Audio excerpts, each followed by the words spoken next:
오늘 우리에게 주시는 하나님의 말씀은 요한일서 1장 5절에서 10절까지 말씀입니다. 이 계시의 말씀을 통해서 하나님의 음성 들으시기를 바랍니다.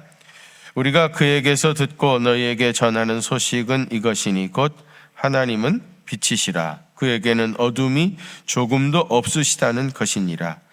만일 우리가 하나님과 사귐이 있다 하고 어둠에 행하면 거짓말을 하고 진리를 행하지 아니함이거니와 그가 빛 가운데 계신 것 같이 우리도 빛 가운데 행하면 우리가 서로 사귐이 있고 그 아들 예수의 피가 우리를 모든 죄에서 깨끗하게 하실 것이요, 만일 우리가 죄가 없다고 말하면 스스로 속이고 또 진리가 우리 속에 있지 아니할 것이요, 만일 우리가 우리의 죄를 자백하면 그는 미쁘시고 의로우사 우리의 죄를 사하시며 우리를 모든 불의에서 깨끗하게 하실 것이요, 만일 우리가 범죄하지 아니하였다 하면 하나님을 거짓말하는 이로 만드는 것이니 또한 그의 말씀이 우리 속에 있지 아니하니라. 아멘. 전에 뉴스에도 나온 이야기인데요, 방배동에 사는 어떤 사람이 송년 모임에서 술을 많이 먹고 집으로 돌아가다가 방배중학교 앞에 큰 맨홀이 있었는데요, 거기에 빠졌습니다. 캄캄한 밤에 떨어져 가지고 거기서 기절을 했었다고 그래요. 한참 있다가 이제 깨어나서 보니까 뭐 칠흑같이 어두운 거 아무것도 보이지 않는 겁니다.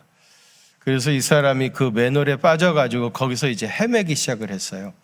그 맨홀이 한 반비양 500m밖에 되지 않았다고 하는데 거기서 그냥 헤매고 돌아다니기를 시작을 했는데요. 나중에 이제 거기서 나와가지고 겨우 어떻게 출구를 찾아가지고 나와서 시간을 계산해 보니까 정확하게 8일 3시간 만에 거기서 나왔다고 그래요. 이 사람이 하는 말이, 자기는 원래 담배 피는 사람인데 만일에 내 주머니에 라이터라도 하나 있었다고 하면은 당장 길을 찾아 나올 수 있었을 것이다, 그런 얘기를 했다고 그럽니다. 칠흑 같은 어둠에 빠져서 한없이 그 지하 터널에서 방황하고 돌아다녔던 겁니다. 저는 이 기사를 읽으면서 이런 생각을 했어요. 어쩌면 오늘날 세상 사람들이 이 사람과 비슷하게 살고 있지 않은가, 그런 생각을 했어요. 나름대로 열심히 살겠다고, 살아보겠다고 어두움에 갇혀가지고 제자리를 뱅뱅 돌듯이 한없이 똑같은 일을 반복하고 있는, 그야말로 출구가 없는 삶을 살아가고 있는 것은 아닙니까? 전에도 한번 말씀드린 기억이 있는데요, 헬라 철학하는 사람들 사이에서 전해 내려오는 전설 같은 이야기입니다. 한 치 앞을 보지 못하는 시각장애인이 있었습니다. 어떤 날 친구의 초청을 받아가지고 그 집에 가서 아주 잘 대접받고 늦은 시간까지 이제 대화를 하고 집으로 돌아가려고 하는데 친구가 친구 그 눈 앞도 보지 못하는데 이 밤에 가다가 혹시라도 이제 넘어지거나 사람들하고 부딪힐까 걱정이 되어가지고 이 친구한테 등불을 하나 밝혀서 손에 쥐어줬습니다. 자네야 어차피 맹이니까 앞을 보지 못하지만은 이 등불을 들고 가면은 다른 사람들이 자네를 볼 수 있으니까 부딪히지는 않을 것에 이 등불을 켜고 가시오 해가지고 이제 이 친구가 등불을 들고 길을 갔습니다. 한참 가다가 모퉁이에서 어떤 사람하고 꽝 하고 부딪혔어요. 넘어졌는데 이 사람이 시각장애인이 화가 나가지고 소리를 버럭 내면서, 여보시오, 나는 앞을 보지 못하는 맹이니까 그렇지만 당신은 이 등불을 보지 않았어, 왜 실수를 했냐고 화를 낸 거예요. 그랬더니 그 사람이 빙그레 웃으면서 뭐랬다죠? 예? 당신 등불 꺼진 지 오래됐어, 그랬다는 거죠. 예. 시각장애인은 자기 등불이 꺼진 것도 모르고 그리고 그거를 들고 갔었던 겁니다. 등불을 들고 다닌다고 하지만은 혹시 여기 맹인같이 이미 꺼진 지 오래된 그런 등불을 들고 있는 것은 아닙니까? 분명히 세상은 빛을 잃어버린 시대입니다. 이렇게 칠흑 같은 어두운 시대에 빛을 잃고 끝도 없이 방황하고 있는 오늘 우리 시대에 본문은 정말 진지하게 깊이 묵상해야 할 말씀입니다. 오늘 본문이 요한일서 1장 5절에 보면 하나님은 빛이시다 그렇게 선언하고 있죠. 하나님은 빛이시다. 요한복음 1장 9절에서도요. 예수님을 참빛, 그 세상에 와서 각 사람에게 비추는 빛이라. 예수님이야말로 참 빛이시다. 모든 사람에게 빛을 비추시는 분이시다. 요한복음 8장 12절에서는요. 나는 세상의 빛이라 그랬어요. 참 빛은 오직 예수님 한 분밖에 없습니다. 아멘이십니까? 여러분, 하나님께서 세상을 창조하실 때 7일 만에 천지를 창조하셨는데요. 그때 첫째 날 지으신 게 뭐죠? 빛이죠. 빛이 있으라 하심에 빛이 있었더라 그랬습니다. 여러분, 하나님께서 천지를 창조하실 때 첫째 날 빛을 창조하신 이유가 뭘까요? 그 둘째 날부터 그 이후로 창조되어지는 모든 창조의 세계는 빛이 있어야, 이 빛을 받아야만 생존할 수 있다는 거예요. 그래서 제일 먼저 빛을 만드시고 그 다음에 계속해서 다른 것들을 창조하신 겁니다. 여러분, 빛이 없는 세상을 생각해 보십시오. 생명이 존재할 수 있겠습니까? 빛은 곧 생명입니다. 의학자들이 이런 얘기를 하죠. 우리 몸이 햇빛을 많이 받아야 멜라토닌이라는 것이 만들어진다잖아요. 만약에 이 멜라토닌이 제대로 생성이 되지 아니하면은 수면에 우울증에 빠지게 되어지고요. 수면 장애도 찾아오고, 그리고 이제 사람이 기분이 쭉 가라앉게 되는 거예요. 그래서 잠만 자려고 하고 아무것도 하기 싫어하고 말이죠. 그래서 이제 우울증에 빠져드는 겁니다. 우울증에 빠진 사람들의 특징이 뭐예요? 집 밖에 나오지 않으려고 그러죠. 커튼을 아주 두텁게 들이우고 햇빛을 보지 않으려고 그래요. 그러다 보면 멜라토닌이 생기지 않아서 우울증에 빠집니다. 그러면 여러분, 우울증 고치는 방법은 뭘까요? 우선 햇볕이 많이 들어오도록 창문을 크게 만들어야 돼요. 혹시 여러분 이사 갈 일이 있으시면 무조건 창문이 큰 집을 이사하시길 바랍니다. 할렐루야. 근데 창문이 크면 뭐예요? 거기다가 두터운 커튼을 들여놓고 절대로 열지 않으면 소용없습니다. 창문을 활짝 열어 제끼고 말이죠. 아침부터 저녁까지 햇빛이 잘 들어오도록 해야 되고요. 또 밖에 나가서 햇볕을 많이 쐬어야, 그래야 내 몸에 멜라토닌이 잘 형성이 되어서 우울증도 찾아오지 않고 건강하게 살 수 있어요. 여러분, 세계적으로 사회보장 제도가 제일 잘 되어 있는 나라가 저 북유럽 국가들, 스칸디나비아 반도에 있는 뭐 덴마크, 핀란드, 뭐 이런 나라들, 노르웨이, 스웨덴 이런 나라들입니다. 우리나라도 이제 최근에 뭐 사회보장 제도를 조금씩 이제 하고 있는데, 이건 완전 초보, 정말 그 초보적인 단계이고요. 사회보장 제도가 너무너무 이들 나라는 잘 되어 있어가지고요. 죽을래야 죽을 수도 없는 나라들입니다. 죽고 싶어도 죽을 수도 없을 만큼 국가가 다 살려내버리는 거예요. 그만큼 사회보장 제도가 너무너무 잘 돼 있어요. 아마 여러분 상상을 초월할 정도로 잘 돼 있어요. 근데 아이러니컬하게도요, 그렇게 사회보장 제도가 잘 되어 있어서 죽을래야 죽을 수도 없는 나라인데 자살률이 너무 높아. 이건 또 뭡니까, 여러분? 모든 문제를 국가가 다 해결해 주는데, 그래서 아무 문제가 없을 것 같은데 왜 자살률이 높아요?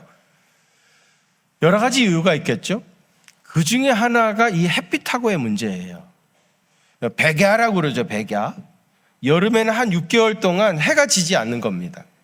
백야를 보내다가 겨울이 되면 이번에 6개월 동안 흑야라고 해가지고요, 해가 안 떠. 여름에는 해가 안 지다가 겨울에는 해가 잘 안 뜹니다. 하루에 한 3시간 정도? 6개월 동안 계속해서 밤인 거나 마찬가지예요. 그러니까 이제 햇볕을 쬐지 못하니까 멜라토닌이 제대로 생성이 되지 못하고, 그래서 이제 우울증에 빠지게 되어지고, 그러다 보니까 이제 자살률이 높은 그런 사회가 된 겁니다. 오늘 우리 교회에서도 이제 생명 보듬 주일로 지키고 있죠. 오늘 오후 예배에 우리 안혜영 목사님 모시고 그리고 이제 말씀도 드리려고 하는데 여러분 오후 예배도 좀 많이 참석해 주시길 바랍니다. 여러분 이 우울증이 이런 것들을 치료하려고 하면 참 빛이신 예수 그리스도를 제대로 만나야 됩니다. 예수님을 제대로 만나야 내 생명이 얼마나 소중한지, 그리스도 안에 있는 내가 얼마나 귀한 존재인지 제대로 알게 되어지고 이런 우울증에서 벗어나게 되어집니다. 영적인 문제도 마찬가지입니다. 영혼의 햇빛 대신 예수님을 온전히 만나지 못하면은 삶의 생기를 잃어버리게 되어지고요. 정신적으로는 우울증에 빠지게 되어지고요. 육체의 죽음에 이르게 되어지고요. 내 속의 영이 파멸되어져 갑니다. 참 빛이신 예수님을 만나야 합니다. 빛 대신 주님 앞에 더 가까이 나가야 합니다. 에베소서 5장 8절과 9절에 보면 너희가 전에는 어둠이더니, 전에는 뭐였다고요? 어둠이더니 이제는, 전과 이제를 대비해 놓고서 이제는 주 안에서 빛이라. 전에는 어둠이었지만은 예수님 안에서 너희는 빛이 되었다는 거예요. 그러면 빛의 자녀들처럼 행해야겠죠. 그죠? 이제는 주 안에서 빛이 되었다고 마땅히 빛의 자녀들처럼 행하라. 마태복음 5장 16절입니다. 이같이 너희 빛을 사람 앞에 비치게 하여 그들로 너희 착한 행실을 보고 하늘에 계신 너희 아버지께 영광을 돌리게 하라. 빛의 자녀가 되었다고 하면 너희 빛을 이제 사람들에게 비추어라는 겁니다. 그래서 하나님께 영광을 돌리는 삶을 살라, 그런 얘기입니다. 여러분 빛의 자녀가 되었다면 당연히 빛의 자녀들처럼 살아야 합니다. 그러면 어떻게 하는 것이 빛의 자녀답게 사는 것이겠습니까? 그 첫째로는 경건의 훈련을 게을리하지 말아야 됩니다. 어떻게 해야 된다고요? 경건의 훈련을 게을리하지 말아야 돼요. 그래야 빛의 자녀답게 살 수 있습니다. 본문 6절 말씀 한번 같이 봉독하실까요? 6절입니다. 시작. 만일 우리가 하나님과 사귐이 있다 하고 어둠에 행하면 거짓말을 하고 진리를 행하지 아니함이거니와. 아멘. 우리가 그리스도 안에서 하나님과 사귐이 이루어진 거죠. 그래서 빛 대신 자녀가 되었습니다. 그렇다고 하면은 이제 어둠의 일을 벗어버려야죠. 빛 대신 자녀답게 살아야 되죠. 그게 당연한 일입니다. 상식입니다. 마땅히 그렇게 되어야 합니다. 그런데 문제는 뭐예요? 내가 오늘 빛 대신 자녀가 되었다고 해서 내일부터 빛 대신 자녀답게 자동적으로 자연히 그렇게 살아갈 수 없다는 데 문제가 있어요. 왜요? 우리의 몸에는 죄악에 길들여진 죄악된 습성이 아직도 남아있기 때문입니다. 타락한 습성, 인간의 본성이 아직도 그대로 남아있기 때문이에요.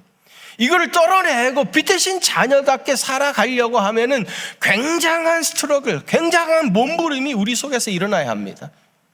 경건의 훈련을 꾸준히 하지 아니하면은 말입니다, 이렇게 빛 대신 자녀답게 살 수가 없어요. 기계적으로 저절로 되는 게, 하루아침에 되는 게 아니라는 말입니다. 프랑스 니스에서 태어난 그 모리스 장드롱이라고 하는 유명한 첼리스트가 있습니다. 이 사람이 어느 날 피카소를 만났어요. 그래가지고 피카소한테 진지하게, 선생님, 나는 첼로가 내 인생에서 제일 중요합니다. 나를 위해서 첼로 그림 하나 그려주시면 감사하겠습니다. 정중하게 부탁을 했어요. 그랬더니 피카소가 듣더니 쉽게, 그렇게 하죠. 제가 하나 그려드리겠습니다. 대답을 쉽게 하더랍니다. 그리고 나서 얼마 후에 여러 번 그 사람 피카소를 만났는데 이 첼로 이야기는 단 한마디도 하질 않는 거예요. 장드롱은 이렇게 생각, 잊어버렸나 보다. 나하고 약속한 걸 잊어버렸나 보다. 자꾸 그려달라고 부탁하기 미안하니까 그냥 나도 포기하고 있자. 그리고 시간이 흘러갔습니다. 한 10년이 지났는데 피카소가 만나자고 하더랍니다. 나갔더니 그림을 하나 보여주면서 당신이 부탁한 첼로 그림입니다. 그리 얘기하더래요. 깜짝 놀랐어요.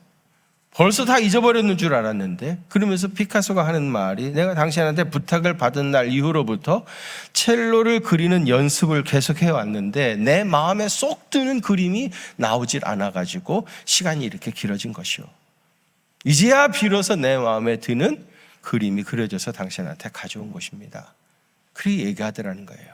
그 유명한 화가 피카소도 말입니다, 첼로 하나 그리는데 10년이라고 하는 연습을 했다는 얘기입니다. 세상에 저절로 자연이 그냥 되는 건 아무것도 없습니다. 우리가 여러분 그리스도 안에서 빛 대신 자녀가 됐잖아요. 그 다음날부터 빛 대신 자녀답게 살 수 있다면 얼마나 좋겠습니까? 그러나 여러분 경건의 훈련을 지속적으로 반복하지 아니하면은 우리는 옛생활의 모습을 벗어버리지 못해요. 그래서 빛 대신 자녀답게 살기를 원하시면은 경건의 훈련을 지속적으로 하셔야 합니다.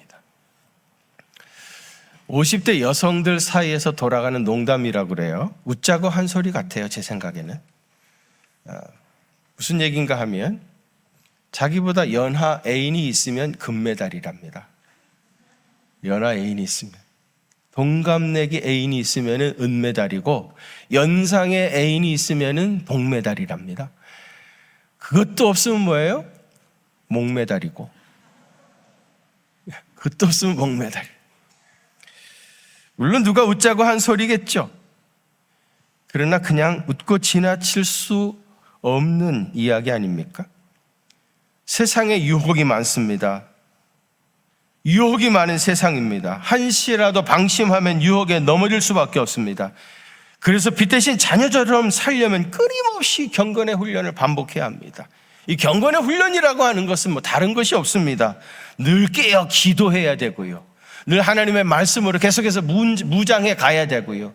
주님을 예배하는 이 예배의 자리에 나오셔서 다시 도전받고 경상하여 일어나고 말이죠. 이걸 한없이 끝도 없이 반복해 가야 우리가 어느 순간에 빛 대신 자녀답게 살아가고 있는 내 자신을 발견하게 될 것입니다. 경건의 훈련을 계속하시기를 바랍니다. 두 번째로는요, 형제를 사랑해야 합니다. 어떻게 해야 된다고요? 형제를 사랑하셔야 됩니다. 오늘 보면 7절에 보면 그가 빛 가운데 계신 것 같이 우리도 빛 가운데 행하면 우리가 서로 뭐가 있다고요? 사귐이 있다. 빛 가운데 행한다는 말은 뭐냐? 서로 사귐이 있다는 거다. 형제 간에 서로 사랑하고 사귐이 있는 것, 그것이 빛 가운데 거하는 삶의 핵심입니다. 빛 가운데 행한다는 것을 구체적으로 아주 정확하게 설명한 것이 요한일서 2장 9절에서부터 11절이에요. 거기 한번 같이 봉독하실까요? 9절에서 11절 시작. 빛 가운데 있다 하면서 그 형제를 미워하는 자는 지금까지 어둠에 있는 자요 그의 형제를 사랑하는 자는 빛 가운데 거하여 자기 속에 거리낌이 없으나 그의 형제를 미워하는 자는 어둠에 있고 또 어둠에 행하며 갈 곳을 알지 못하나니 이는 그 어둠이 그의 눈을 멀게 하였음이라. 아멘. 빛 가운데 행하는 것이 무엇인지 아주 분명하게 설명하고 있죠. 여기 보면 형제를 사랑하는 자가 빛 가운데 있는 자요, 형제를 미워하는 자는 어두운 가운데 행하는 자입니다. 내가 지금 빛 가운데 행하고 있는지 아니면 어두운 가운데 행하고 있는지 스스로 자기 자신에게 내가 지금 형제를 사랑하고 있는가 아닌가 물어보면 아주 분명하게 답이 나옵니다. 진지하게 자기 자신에게 질문해 보세요. 내가 형제를 사랑하고 있습니까? 그렇다고 자신 있게 대답할 수 있다면 나는 빛 가운데 행하는 사람이고, 그렇지 못하다면 어두운 가운데 여전히 빠져 있는 사람입니다. 물론 우리는 내 마음에 쏙 드는 내 친구를 사랑합니다. 그런데 아무개나 내가 사랑할 수 없다, 그렇게 말합니다. 왜요? 하는 짓이 마음에 안 들기 때문이죠.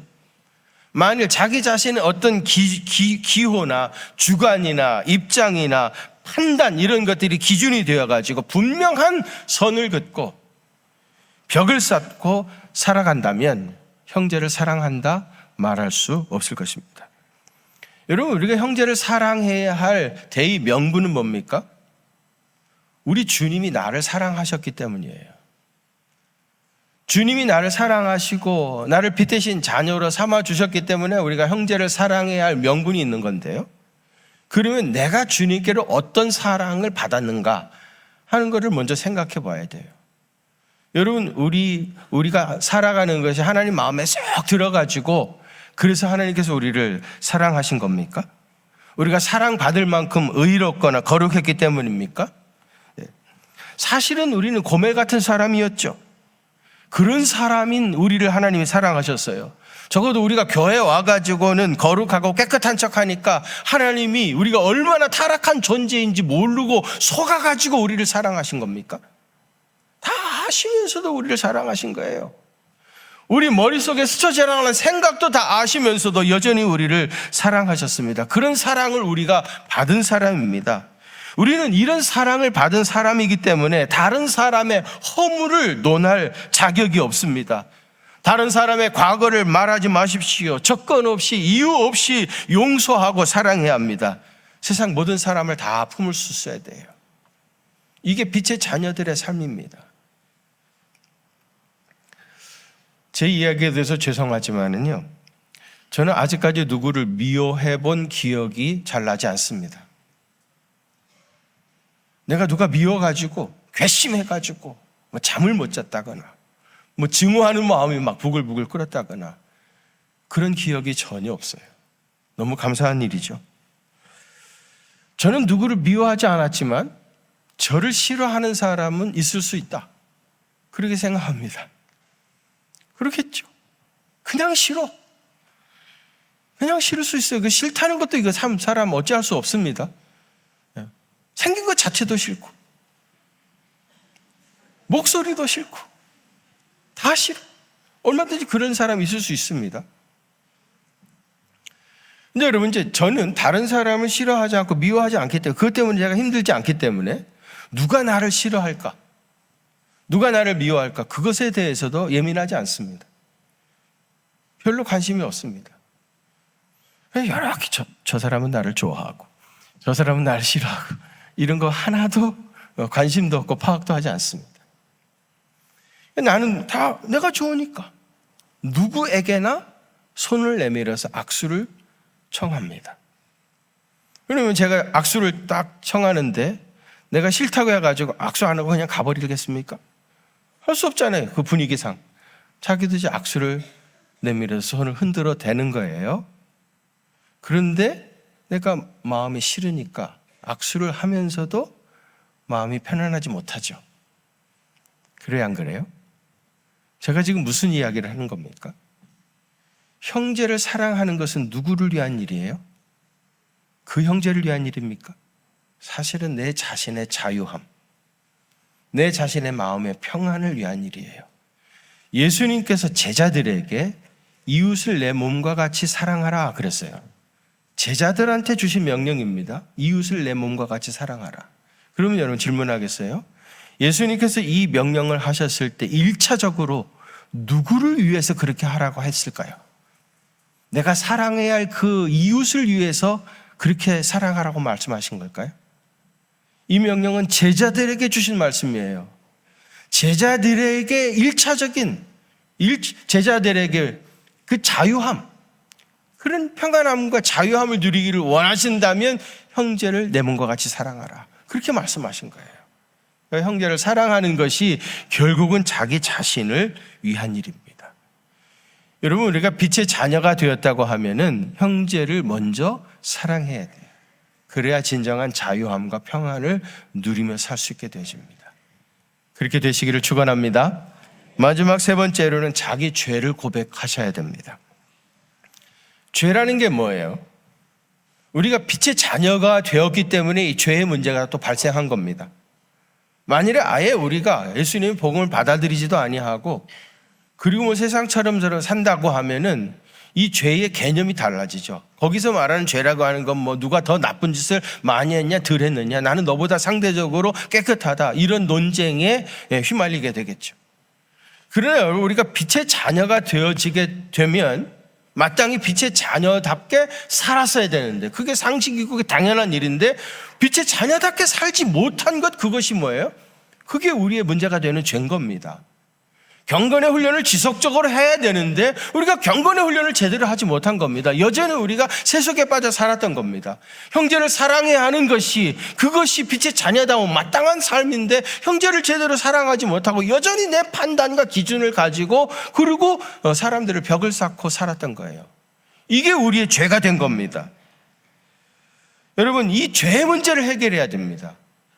그래야 모든 것이 달라집니다. 여러분, 본문 9절 말씀 한번 같이 봉독하실까요? 9절 말씀 시작. 만일 우리가 우리 죄를 자백하면 그는 미쁘시고 의로우사 우리 죄를 사하시며 우리를 모든 불의에서 깨끗하게 하실 것이요. 아멘. 아멘. 성경의 요절 중에 요절이죠. 거기 보면 만일 우리가 우리 죄를 뭐하면?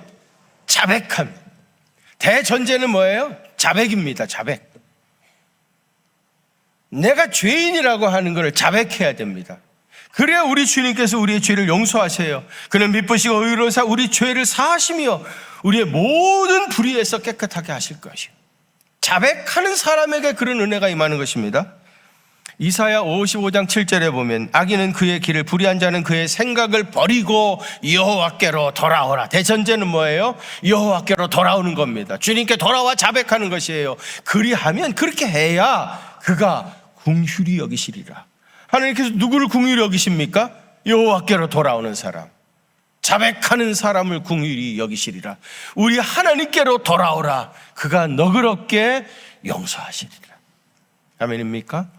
주님께 돌아오면 그가 너그럽게 용서해 주십니다. 여러분, 하나님 미쁘신 분이십니다. 그분은 우리를 불쌍히 여기시는 분입니다. 주님께 돌아와서 자복하고 회개하면 하나님께서 우리의 모든 죄를 다 깨끗이 씻어주시겠다고 하셨습니다. 마태복음 18장에 보면은요, 용서에 대한 이야기를 베드로가 예수님께 와서 질문해요. 베드로가 주여, 형제의 죄를 몇 번쯤 용서하면 되겠습니까? 그렇게 물어보죠. 그러면서 베드로가 큰 선심 쓰듯이 한 7번쯤 하면 되겠습니까? 그렇게 얘기하죠. 7번이라고 하는 게 그냥 나온 숫자가 아닙니다. 왜냐하면 탈무드에 보면 같은 죄를 3번까지는 용서해 주라 그랬어요. 3번까지 참으라. 3번까지 용서해 주라. 근데 베드로는 그걸 알고 있었죠. 탈무드에서 요구하는 3번, 그 2배, 6번, 하나 덤으로 붙여가지고 7번, 그 이상까지 할 수는 없죠. 유대인의 사고로서 그 7번까지, 3번까지 하라고 했는데 7번까지 했으면 충분한 거 아니겠어요? 7번까지 하면 되겠습니까? 그렇게 얘기하니까 예수님이 뭐라고 그러셨죠? 70번씩 7번까지 용서하라. 무슨 말입니까? 끝까지 용서하라, 그 말이죠. 물론 이 말씀은 문자 그대로는 다른 사람의 죄를 끝까지 용서하라 하신 말씀인데요, 저는 오늘 아침에는 이 말씀이 이렇게 느껴져요. 내가 너의 죄를 70번씩 7번까지 용서하겠다. 그렇잖아요? 예수님께서 다른 사람의 죄를 70번씩 7번 용서하라 해놓고 예수님 우리의 죄는 그렇게 용서 안 하시겠어요? 우리 주님께서 이 이야기를 통해서 나는 너의 죄를 70번씩 7번까지, 아니 끝까지 영원히 용서하겠다, 그렇게 말씀하고 계시는 거 아니겠습니까? 성경에 자기 죄를 자복하고 회개하는 사람을 우리 주님이 거절하신 적 있습니까? 너는 죄질이 아주 나쁜 놈이기 때문에 절대로 용서할 수 없다. 너는 기질이 나쁜 놈이기 때문에 분명히 또 똑같은 죄를 번복할 거야. 한두 번 이런 짓 한 게 아니니까 나는 너를 용서할 수 없다. 그렇게 예수님이 말씀하신 적 있습니까? 예수님은 너그럽게 다 용서해 주셨어요. 자백하고 돌아오면 주님이 다 용서해 주셔요. 여러분이 죄라고 하는 건 유통기한이 없습니다. 시간이 얼만큼 지나면 그 의미를 저절로 잃어버리는 소실하는 것이 아니에요. 이건 자백하고 주님께 돌아와 용서를 받아야 그 비로소 해결되는 것이지요. 그냥 가만히 놔두고 잊어버린 척하고 그렇다고 해서 없어지는 게 아니에요. 주님께 돌아와 자백하고 내가 죄인이다, 내가 실수를 했습니다, 내가 잘못했습니다, 그러니까 고백해야 해결되어질 일입니다. 6.25 한국 전쟁 중에 있었던 일인데요, 충북 영동군 노군리라고 하는 곳에서 민간인 학살이 있었습니다. 그때 당시에 피난민들 속에 공산 게릴라들이 숨어 있었어요. 실제로 게릴라들이 자기들의 생명을 구하기 위해서 피난민 속에 숨어 있는 겁니다. 그래서 미군이 피난민을 적으로 간주하라. 누가 피난민인지 누가 게릴라인지 알 수 없으니까 피난민을 적으로 간주하라, 그렇게 명령을 했어요. 당시에 에드워드 데일리라고 하는 사람이 미 1기갑 사단 7연대 소속 중사였는데, 이 사람이 퇴각하면서 거기 있는 사람이 거의 대다수가 여자들이고 어린 아이들인데 피난민을 적으로 간주하라고 하는 명령을 받들고 거기다가 총을 쏴댔습니다. 노근리 주민들한테 총을 쏜 거예요. 수많은 사람들이 거기서 죽어가면서 피를 흘리고 그랬어요. 그런데 이 노글리 학살 사건이 이 데일리 씨한테 미쳤던 그에 미친 영향을 이렇게 고백을 했어요. 한국 전쟁은 내 인생의 최대 악몽입니다. 여자와 아이들에게 총격을 가한 후 그들의 비명소리가 내 귓전에서 끊이지 않았고 밤마다 나는 악몽에 시달렸습니다. 나는 정신과 치료도 여러 번 받았지만 아무 소용이 없었습니다. 그런 고백을 해요. 그는 이 악몽에서 벗어나기 위해서 이날부터 딱 50년 후에 다시 충북 노근리를 찾아갔어요. 그리고 수소문해가지고 그 유가족들을 초청을 한 겁니다. 그리고 그들 앞에 무릎을 꿇고 내가 잘못했다고, 내가 죄를 지었다고, 내가 너무 엄청난 죄를 범했다고 그들에게 진정으로 자기 죄를 자백하고 용서를 빌었습니다. 비록 50년 만에 이 에드워드 데일리 씨는 그 모든 죄책에서부터 벗어나게 된 거예요. 여러분, 자백해야 죄책에서 벗어날 수 있습니다. 자기 죄를 진정으로 고백하고요, 자백해야 영혼의 기쁨을 맞이할 수 있습니다. 여러분, 우리가 빛의 자녀가 되었다면 빛의 자녀답게 살아야 됩니다. 빛의 자녀는 어떻게 살아야 됩니까? 경건의 훈련을 지속적으로 하셔야 됩니다. 두 번째로는 형제를 사랑해야 합니다. 세 번째로는 자기 죄를 고백하셔야 됩니다. 빛의 자녀답게 살아서 주님이 주시는 은혜와 평강, 그리고 진정한 해방의 기쁨을 누리며 사는 귀한 생애 되시기를 주님의 이름으로 축원합니다. 하나님 아버지, 우리가 예수님이 영접함으로 어느 날 빛의 자녀가 되었는데 여전히 우리는 어둠의 일들을 벗어버리지 못하고 있습니다. 어둠의 낡은 옷들을 영혼의 쓰레기통에 던져버리고, 그리고 불과 얼마 지나지 않아서 다시 그 쓰레기통을 뒤져서 그 낡은 옷, 더러운 옷을 다시 끼워 입고 세상에 나가 죄악에 빠져드는 그런 사람입니다. 하나님, 우리의 죄를 용서하시고 마땅히 이제 빛의 자녀가 됐다면 빛의 자녀답게 살 수 있도록 도와주시고, 오늘 우리에게 주신 이 말씀이 우리 영혼의 양약이 되게 하여 주시고, 이 말씀대로 그대로 살아내는 믿음의 사람 되게 해 주옵소서. 그래서 언젠가 어둠의 것들은 다 벗기워져 있고 빛의 자녀답게 살아가는 그런 거룩한 우리의 모습을 맞이할 수 있는 그런 영광스러운 아침, 참 자유와 해방의 기쁨을 누리는 그런 아침을 맞이할 수 있도록 주님 은혜 부어 주옵소서. 이제는 참 빛으로 우리에게 오셔서 우리에게 영원한 생명을 주시는 예수 그리스도의 그 크신 은혜와 하나님 우리 아버지의 무한하신 사랑하심과 성령님의 위로하심과 교통하심이 우리 경기중앙교회 사랑하는 성도들과 또 저들의 가정과 그 생업의 현장들 위에 이제로부터 영원토록 함께 계시옵기를 간절히 축원하옵나이다. 아멘.